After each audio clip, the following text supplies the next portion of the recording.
Hello guys, this is Ravi Bajaj and आप सभी का स्वागत है हमारे सेशन में। आज हम प्रैक्टिस के मूड में हैं, यानी कि आज हम आपसे पूछेंगे कुछ क्वेश्चंस। सो आइए, fill in the blanks for English grammar. मैं आपसे आज 10 क्वेश्चन पूछने वाला हूं। हर क्वेश्चन के लिए फिलअप होगा, 4 ऑप्शंस होंगे and you have to answer my question. Guys ध्यान रखिएगा, आप जितनी इंग्लिश जानते हैं आज उसकी प्रैक्टिस का डे है। हम देखेंगे चाहे आप मोडाइल्स की गलती कर रहे हैं, वर्ब की कर रहे हैं, हेल्पिंग वर्ब की कर रहे हैं, नाउन प्रोनाउन एडजेक्टिव एडवर्ब की, किस तरह की गलतियों से हमें बचना है। ओके, वर्ड मीनिंग का काफी बड़ा रोल रहेगा इसमें। तो चलिए तैयार हो जाइए, नोटबुक पेन उठाइए। हर क्वेश्चन के लिए आपको मैं दूंगा 10 seconds and at the end of the session आप मुझे बताएंगे आपका 10 में से क्या स्कोर है। ठीक है, 10 में से 10, 10 आउट ऑफ 10 चाहिए हमें। ओके, तो चलिए शुरुआत करते हैं। सबसे पहले मैं आपको दिखाता हूं, it's going to be question number 1। मैं पढ़ देता हूं। The housewife dash the cakes burning and ran to switch off the oven. देख लिया आपने। मैं आपको साथ ही 4 ऑप्शंस दे रहा हूं और हमारी घड़ी चलनी शुरू हो जाएगी उल्टी। Okay, so you have got 10 seconds. ये रही हमारी 4 ऑप्शंस और ये रही आपकी घड़ी होती है 10 सेकेंड से उल्टी स्टार्ट। कम ऑन, बताइए क्या आएगा। स्मेल, स्मेल, स्मेल्ट या स्मेलिंग, ए बी सी या डी। जल्दी जल्दी, time is going to be over and over. समय सीमा समाप्त हुई and the correct answer is smelt. अब आप पूछेंगे जी ऐसा क्यों, तो बता देते हैं। ये पास्ट टेंस है, देखिए। The housewife dash the cakes burning and ran to switch off the oven. जब उसने ऐसा सूंघा कि भैया केक्स तो जल रहे हैं, तो वो बड़ी तेजुस और भागी स्विच ऑफ करने के लिए ओवन का। ओवन समझते ना, जिसमें केक वगैरह बनाते हैं। ओके, तो यहां पर स्मेल्ट क्यों आया, क्योंकि smelt is the second form. Smells present indefinite होता, अगर यहां पर रन्स होता तो फिर हम स्मेल्स कर देते। ओके, और इन दोनों का तो कोई काम ही नहीं था यहां। फाइन, तो आपका 1 में से क्या स्कोर है लिख लीजिए, अभी डिस्कस करेंगे। ठीक है, एंड नाउ डिस्कशन तो हम साथ साथ कर ही रहे हैं। And now it's going to be question number 2। पढ़ दें। Dash an old legend king Shirham lived in India. चौकन्ने हो जाइए, मैं दे रहा हूं आपको ऑप्शन और आपकी घड़ी हो जाएगी शुरू। ये देखिए जी, in the event of, due to, according to या in reference to, and your time starts now. बताइए जी, ए बी सी या डी। घड़ी चल रही है, come on. A B C या D and your time is over. Time खत्म। Correct answer is according to, उसके अनुसार। So according to an old legend, उसके अनुसार। ठीक है, इसका मीनिंग यही है। और इन द इवेंट ऑफ, तो ड्यू टू के कारण, इन रेफरेंस टू उसके रेफरेंस में, इन द इवेंट ऑफ उसके संदर्भ में। तो कहीं ना कहीं अगर आपकी इंग्लिश रीडिंग हैबिट अच्छी है, अगर आप न्यूज़पेपर रीडिंग कर रहे हैं, तो इस तरह के कॉन्टेक्स्ट को आराम से समझ भी पाएंगे। फाइन, 2 क्वेश्चन हो चुके हैं। ये रहा हमारे सामने क्वेश्चन नंबर 3। ध्यान से पढ़िएगा। The dash chosen for construction of the building is in the heart of the city. और ये रही हमारी ऑप्शन। ध्यान से देखिएगा, ये 4 ऑप्शन बहुत नजदीक हैं। ये रही आपकी ऑप्शंस और ये हमारी शुरू होती है घड़ी। बताइए जी, ए बी सी या डी। जल्दी, टाइम इज रनिंग फास्ट। समय गवाया तो पैसा गवाया। Time is over. क्या होगा? The correct answer is site. अब आप बोलेंगे जी बाकियों का मीनिंग भी बता दो। बता देते हैं। इसका मीनिंग कोट करना या बताना होता है।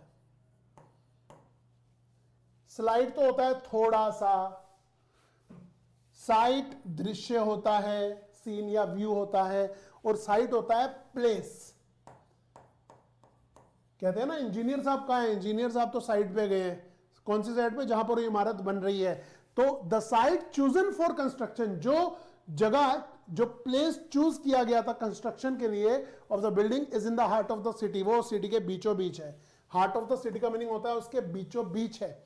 आशा करते हैं आप इन क्वेश्चंस के साथ नॉलेज तो गेन कर ही रहे हैं और मजा भी ले रहे हैं, और ये बहुत जरूरी है। आप जब नॉलेज लेते हैं तो बोरिंग नहीं होनी चाहिए। ओके, तो ये रहा हमारा अगला क्वेश्चन, क्वेश्चन नंबर 4, ध्यान दीजिएगा। The dash were arrested for illegally hunting the bears. ये बियर्स नहीं है, बेयर्स है, भालू।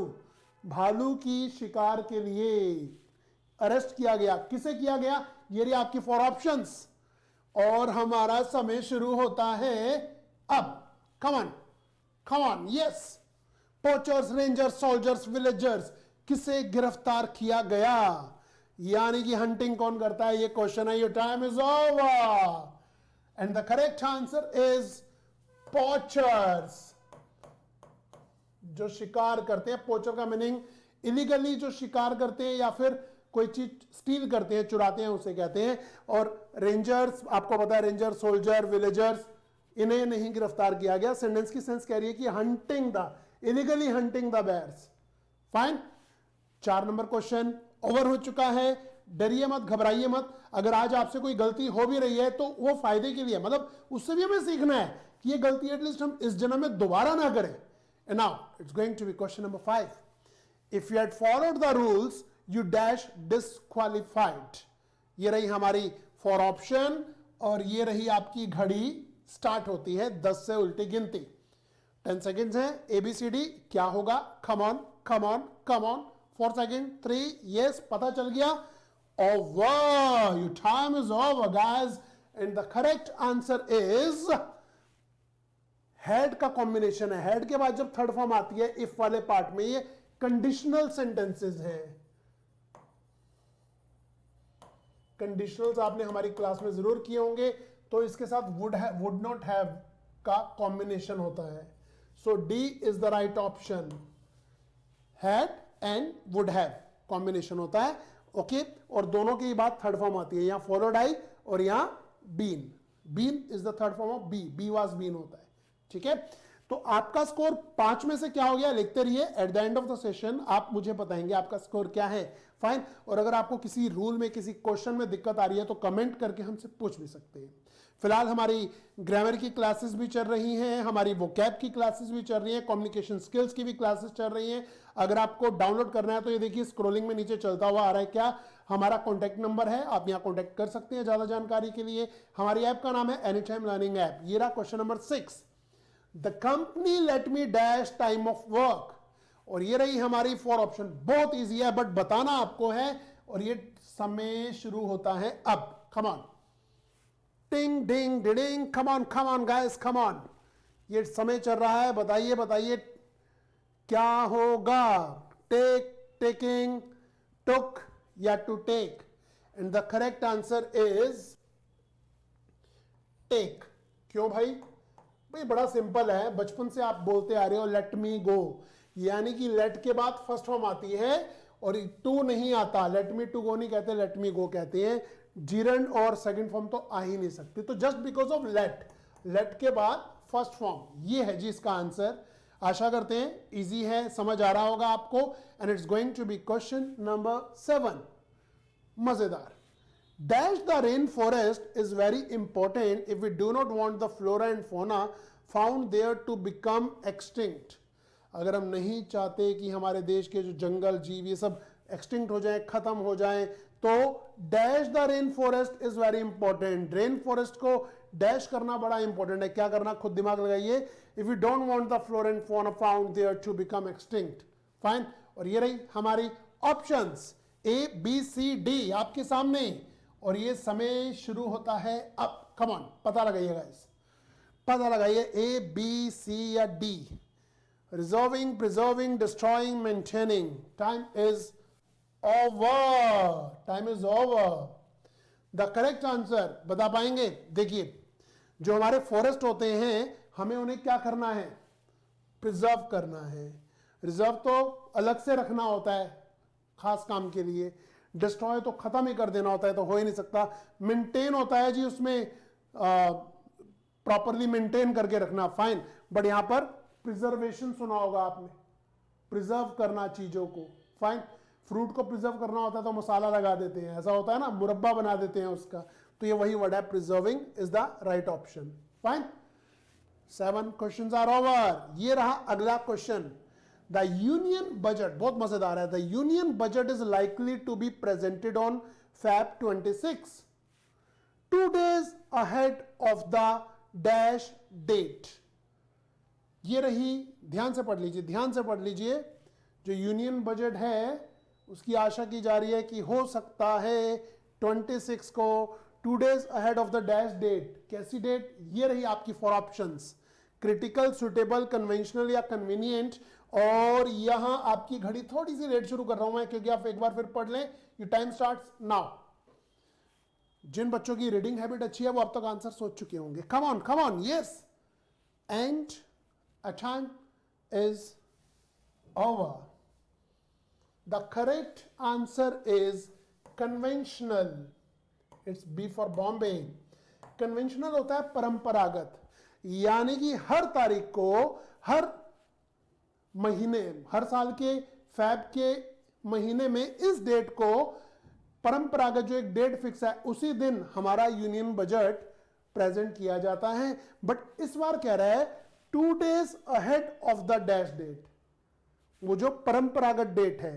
कन्वीनियंट तो होता है जो कि उसके लिए कन्वीनियंट या आसान हो, क्रिटिकल का कोई काम ही नहीं है, सुटेबल का या नहीं, ठीक है। तो is conventional is the correct answer. ये था क्वेश्चन नंबर 8। थोड़ा लंबा सेंटेंस है, आप इसे डरिएगा मत, इसकी मीनिंग निकालिए। और अगर गलती हो रही है तो मान लीजिए गलती जो करते हैं ना वो वही करते हैं जो कुछ करते हैं। जो इस समय रजाई और कंबल में घुसे हुए हैं वो क्या खाक गलती करेंगे?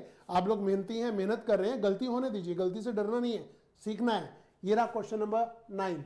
ही dash her that she would पास। बहुत ईजी है।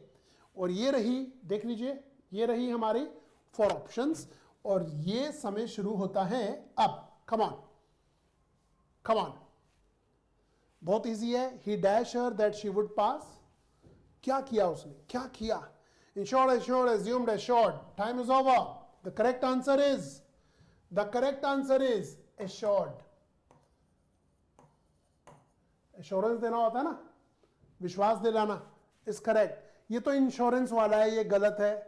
एज्यूम करना जी, ऐसा मान लेना, नहीं, उसने उसे एश्योर किया कि वो पास हो जाएगी, तो इसलिए डी इज करेक्ट। फाइन। 9 और लास्ट क्वेश्चन ये रहा हमारे सामने।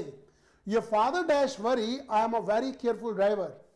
आपके पिता को dash worry I am a very careful driver. और ये रही हमारी 4 ऑप्शंस। और ये आपकी घड़ी बड़ी जी शुरू होती है अब।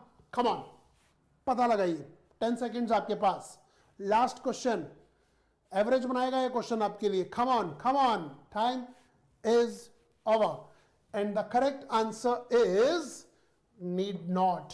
Your father need not worry. आपके पिताजी को चिंता करने की कोई आवश्यकता नहीं है। I am a very careful driver. मैं बहुत ही केयरफुल ड्राइवर हूं। फाइन। तो था ना इजी क्वेश्चन। आपका स्कोर गाइस 10 में से कितना है ये आप मुझे बताइए। फाइन। आपका स्कोर आउट ऑफ 10 क्या है?